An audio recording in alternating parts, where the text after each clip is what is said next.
আমরা চাই প্রকৃত একাত্তরের চেতনাকে ধারণ করতে, জুলাইয়ের গণঅভ্যুত্থানের চেতনাকে ধারণ করতে।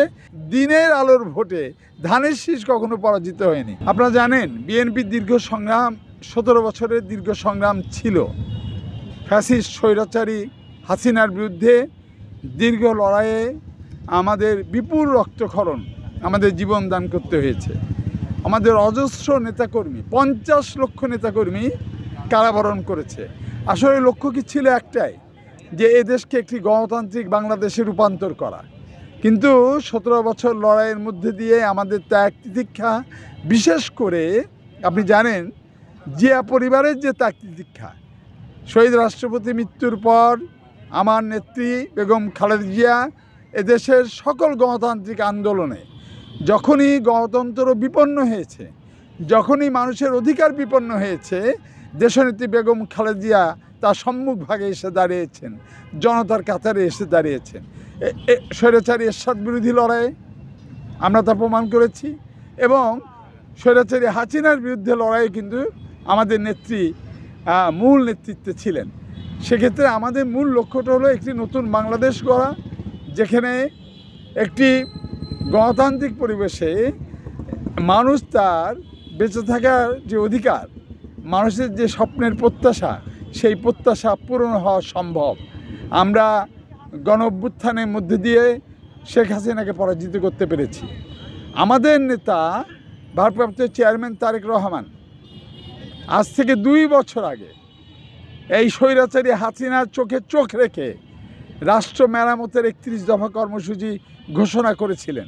তার কারণ তিনি সেদিনই বুঝতে পেরেছিলেন বাংলাদেশের যে ক্ষতি ফ্যাসিস্টরা করে যাচ্ছে, এই ক্ষতি পুষিয়ে নিতে হলে রাষ্ট্রকে নতুন করে মেরামত করতে হবে।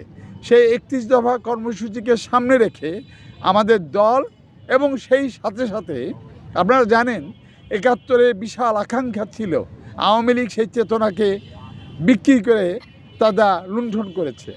আমরা চাই প্রকৃত একাত্তরের চেতনাকে ধারণ করতে, জুলাইয়ের গণঅভ্যুত্থানের চেতনাকে ধারণ করতে, এবং সর্বোপরি 31 দফা রাষ্ট্র মেরামতের কর্মসূচি মধ্যে দিয়ে একটি নতুন বাংলাদেশ তৈরি করতে, যে বাংলাদেশে মানুষের সকল অধিকার প্রতিষ্ঠিত হবে, নারী পুরুষ বিভিন্ন সম্প্রদায় নির্বিশেষে, ধর্ম বর্ণ নির্বিশেষে সকল মানুষের তার আকাঙ্ক্ষা, প্রত্যাশিত স্বপ্ন আমরা পূরণ করতে পারবো। রাব্বুল আলামিনের ইচ্ছায় ইনশাল্লাহ আমাদের এই সংগ্রাম বিজয় লাভ করবে। যতবার দিনের আলোয় ভোট হয়েছে, আমার বাবাও 3বার এমপি ছিলেন।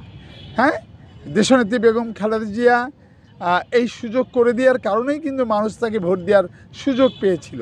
আমাকেও কিন্তু 2001 সালে এই সুযোগ উনি দিয়েছিলেন। মানুষ কিন্তু ঠিকই আমাকে ভোট দিয়ে নির্বাচিত করেছে। আজকে জনাব তারেক রহমান আমার নেতা, উনি আমাকে এই সুযোগ দিয়েছেন। এই সুযোগ কিন্তু ব্যক্তি মাসুদুরের না, এই সুযোগ হলো এই জনপদের শ্রমজীবী মানুষ, নারী পুরুষ, তাদের প্রত্যাশিত ফলাফল। আমার দায়িত্ব হলো লড়ে যাওয়া।